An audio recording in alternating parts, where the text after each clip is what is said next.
Hello and welcome to Leaders of Tomorrow, India's only daily television platform for small businesses. Over the past 7 years, we've understood what matters most to you, the entrepreneur. Year 8, we're taking head-on 2 of your most pressing concerns, that of funding and mentoring. I'm Sananda Jayaseelan. 2 disruptor conversations in focus tonight. First up is Geo Climate Risk Solutions. On the other side for break is Furlenco.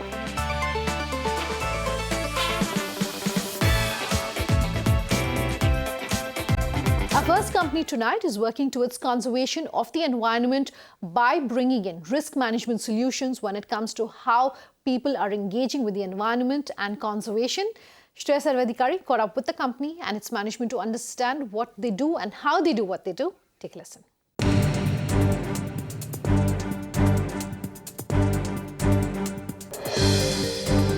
In the last 17 years, India has faced more than 300 natural disasters, which include drought, earthquake, epidemics, extreme temperature, floods, landslides and storms. According to the International Disaster Database, these disasters have resulted in more than 76,000 deaths in this millennium.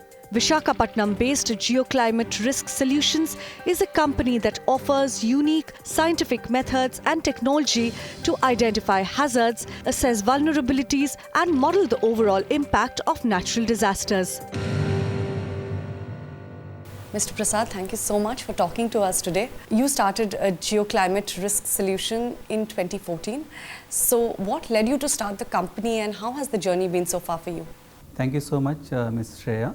I come from a small village and I studied earth sciences, and also I worked in fields related to environment and risk related issues, and even my co-founder also comes from the same background, and we have a concern about the environment, and we could see climate change and disasters that we see around us.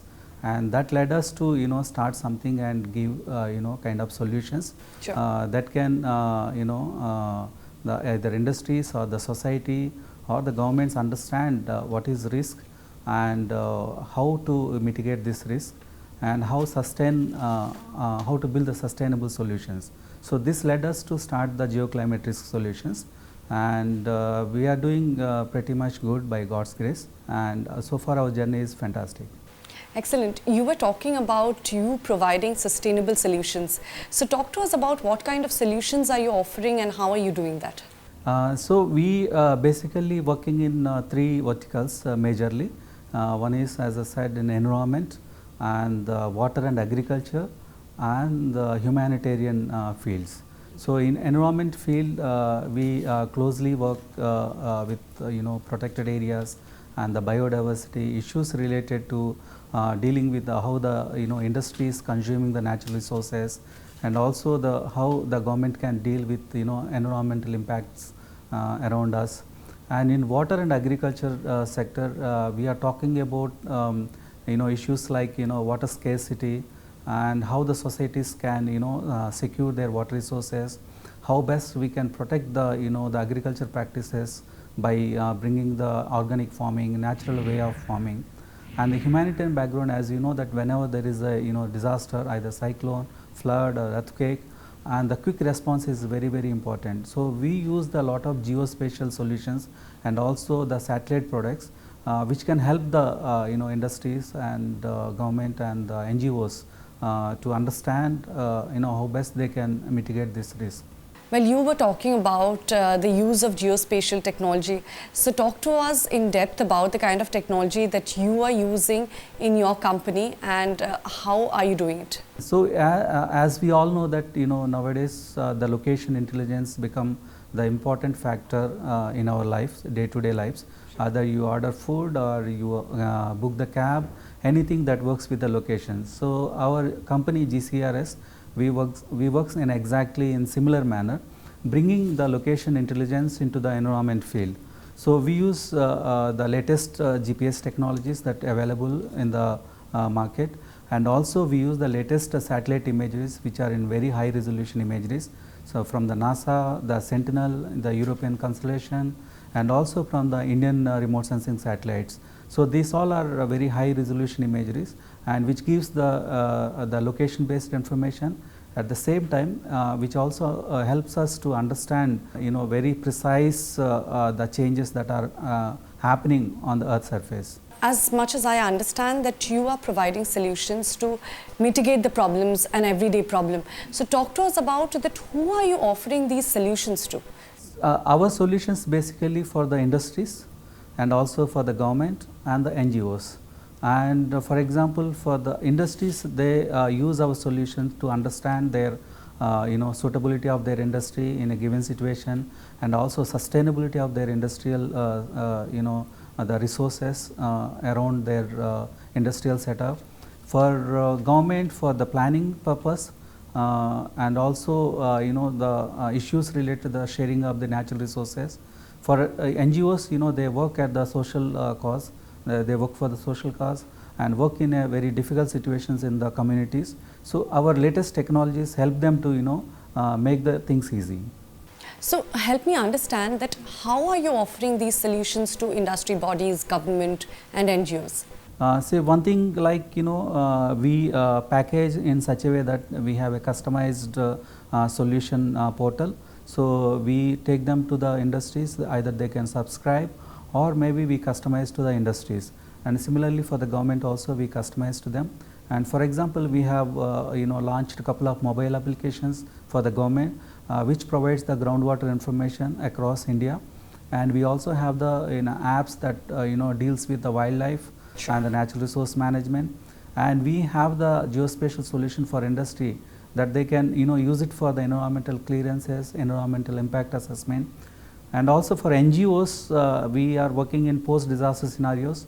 So when the disaster happens, they can use our the information tool to assess the damages and losses, and also to assess the needs of the people, and they can act quickly in timely manner. What kind of reciprocation have you been getting from the government and other industry bodies who are currently using your services? So I wanted to tell you that both the government and industry, they are very good at receiving startups, and they are promoting and they are encouraging startups like us, and those who are doing the quality work, of course, and they are providing the the platform for the startups, and they are some of the companies they are giving straight away the projects to us, and the government also encouraged. And as I said, we already launched a couple of applications on government platform, and the NGOs are very closely working with the startups, and we are also working with the World Bank and the UN, and they are also the good promoter of the startups. You have recently been funded by GAIL. So help us understand that, how are you going to use the funds which you have received, and are you looking at raising more funding? Yeah, see, under the Startup India program, and all the PSUs, either GAIL or ONGC, IOCL, like many PSUs, they have launched the Startup India promotion program. So under the Startup India initiative from the GAIL, we have received the funding, and we will be using these funds for scaling up our prototypes, what we have done so far, and also expanding our operations in the field of environment. Are investors and VCs looking at startups in Vizag, and are the startups getting the adequate amount of funding which they require? Recently, we have been getting a very positive response from the investors and startups. On either NASSCOM or APIS, they are promoting many startups, and many they are also conducting many investor meets in this location. But thing is, we need more of kind of investors to come over here and spend time, not just coming morning and going off. Sure. So I think that makes a difference. I think investors should understand the models that we are creating here, and they should spend time. That is my suggestion. You are associated with a couple of green initiatives. So talk to us about it. What are the initiatives, and how are you promoting those initiatives? Yeah, our company motive is like GCRS motive is for sustainability. Right. So we work in lot of green initiatives, and we work in water conservation, and the protection of the biodiversity and ecosystems, and also the energy conservation. And we also work in various the waste management solutions, etc. So some of the solutions we take them to industries, they accept, and some of the solutions we take them to the government, so they are also accepting. So overall, the India accepting the green solutions and the green initiatives. GCRS is incubated under NASSCOM and Andhra Pradesh Innovation Society. So talk to us about how is the incubation program going for you and what kind of support are you getting from them?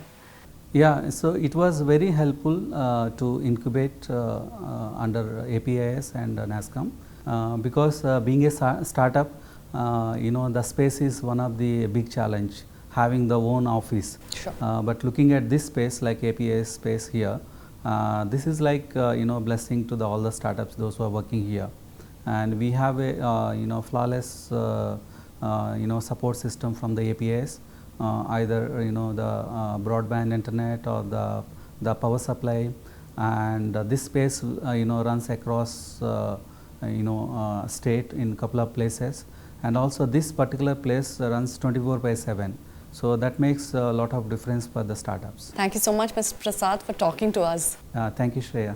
Nice talking to you. Furlenco is our second disruptor tonight. That's on the other side of the short break. I'm in conversation with the management. To stay tuned. Back in just a moment.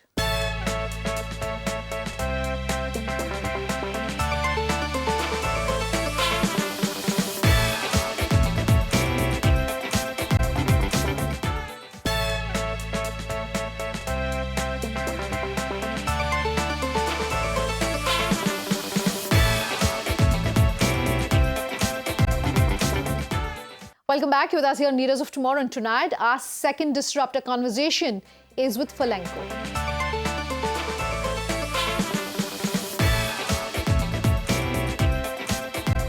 I caught up with Ajith Karimpana, the founder and CEO of Furlenco, to understand his views on the sharing economy, how things are really changing when it comes to more and more businesses and more people really being open to the online furniture hiring and rental market, and also how small businesses can participate in this. Take a listen.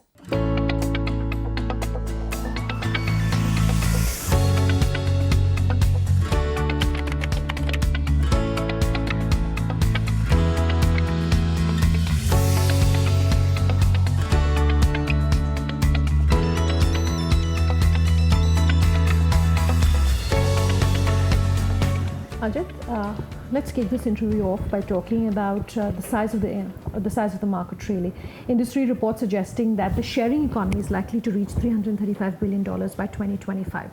That's a huge growth as far as the kind of expansion and the kind of growth that we're expecting for this industry.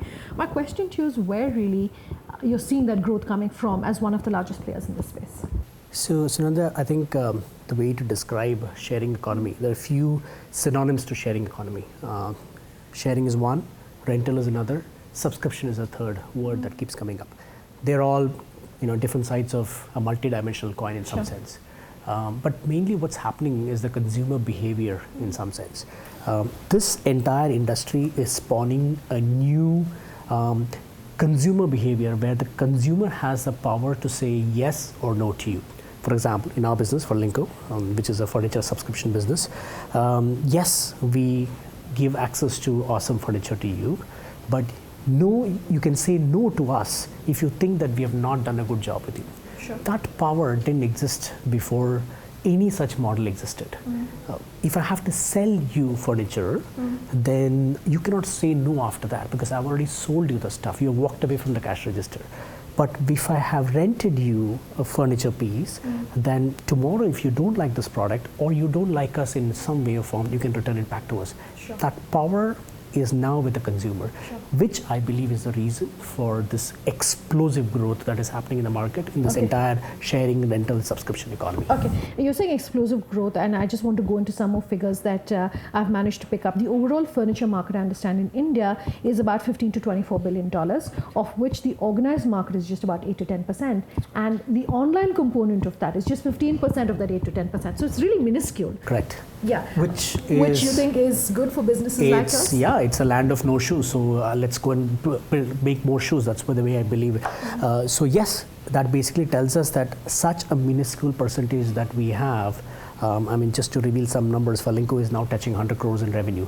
That whatever 1-2% that you think is where we are at this point of time, and from an entire online perspective, imagine the growth that we can get if we start grabbing the first 10%, the 15% of the organized market, and then the unorganized market. So I mean, there's years to go, miles to go, revenues to be earned in the future. So it's only positive and up and to the right. Okay.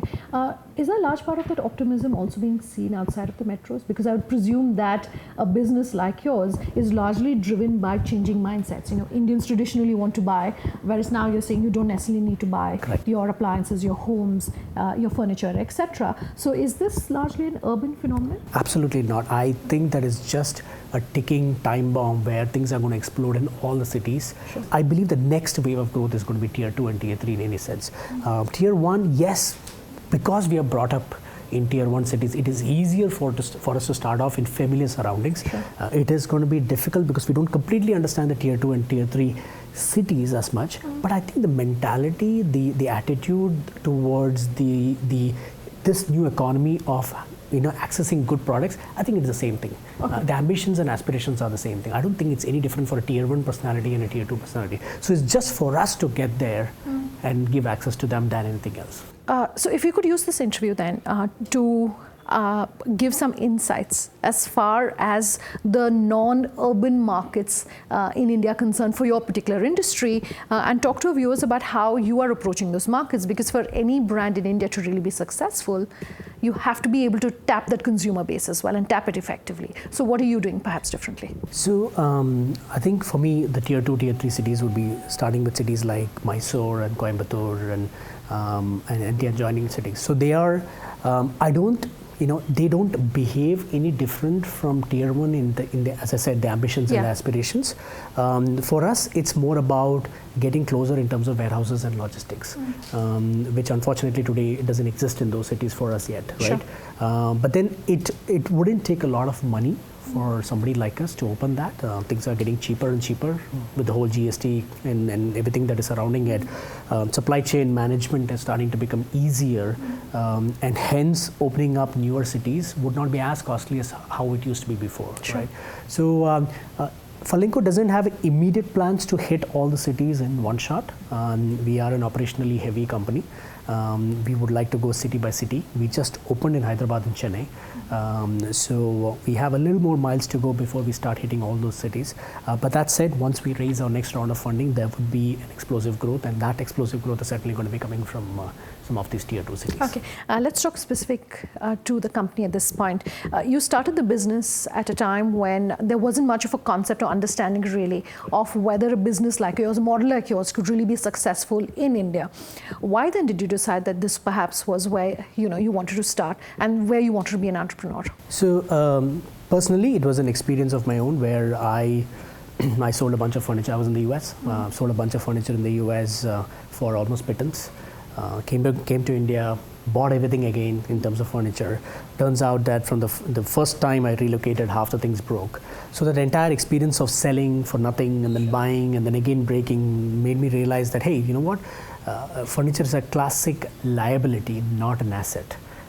So why should I own these products when all I need is access to them in some sense? And why should I take the burden of carrying it around if there are other ways and means to do that? And that's how the idea was spawned. And of course, there was a lot of resistance in the market. We are known to be an owning market at that time. But I always thought that it was just a question of giving the right choice to people. Once you give the choice, I believe that people will choose it, and that's exactly what happened. Over 100,000 people have already subscribed from Furlenco over the past 4 years. We have an active house base of around 50,000 renting from us at any given point of time. So numbers are basically saying that people are adopting this in a very, very fast fashion, and the incumbents are actually the selling. In fact, I believe that anything and everything to do with selling where people have to own these products is going to be passé. Sure. This new economy of using products, accessing products, and giving piecemeal money for using that product as a service is what's going to take over a period of time. We started this interview by talking about the size of the market. And while there is clearly a lot of potential, that also means there are more and more people who are entering this market. And I want to talk about the model that your nearest competitor, if I can call them that, follow, which is an asset-light model versus the one that you have. And a lot of the experts who speak with us on the sharing economy say that an asset-light model perhaps is the way to go. I just wanted your comments on that. No, I completely disagree with that. Okay. You cannot escape the asset in this particular model. Let's put it that way. If I'm renting you a product, then there is an asset involved. How it gets funded is a secondary aspect of it.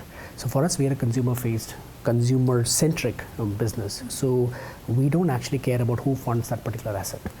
If we are able to raise money at lower and lower cost to fund the asset, so the asset is ours. If we are able to fund the asset from an external perspective, we will fund it from external perspective. Sure. In fact, 50% of our assets are funded externally. We are also 50% asset light.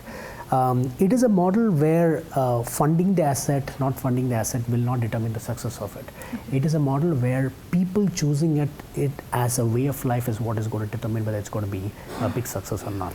Once people adopt it, there'll be tons and tons of way of supporting that particular model. So I personally don't think asset light or asset heavy is going to make the difference between make or break in terms of from this flying to the next level or so. Okay.